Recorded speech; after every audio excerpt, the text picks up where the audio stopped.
My Naija pipo, I don bring you ogbonge pidgin news story. Make I yarn una some Nigerian celeb wey be say dem make am for life without university degree. Genevieve Nnaji, the ogbonge superstar wey hot to fine wella don show say she dey very intelligent and she sabi blow good grammar. But Genevieve Nnaji no really get university education after plenty years wey she don come out to come yarn say she go soon go back school.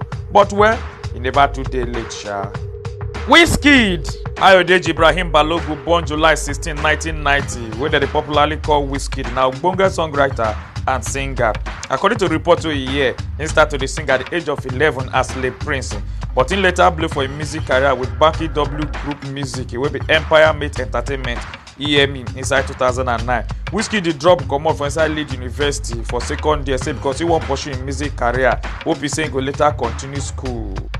Chidinma Ekile, she bin go primary and secondary school for inside Ketu, but dem come later pack go Ikorodu with her family. Chidinma wey bin wan study mass communication come stop her admission to enter University of Lagos because of NTM project film competition wey she go, but she no later take go back school again. Two-Face Idibia, na ogbonge musician wey don perform for so many school shows and other schools like University of Nigeria UNN Nsukka and Enugu State University of Science and Technology, but he no finish school.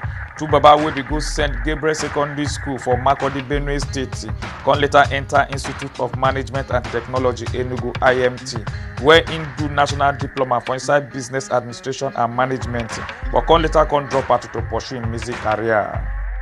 Im bin yarn for inside interview take give Channels Television say dem rob am when he dey school that time, come collect all the studio cassette dem when he don record. Say the thing take make am vex well like a year plus as he come drop out comot for school. Come yarn say no go continue school again. Come tell him mama and papa dem say dey go Lagos like this for first time to pursue im music career.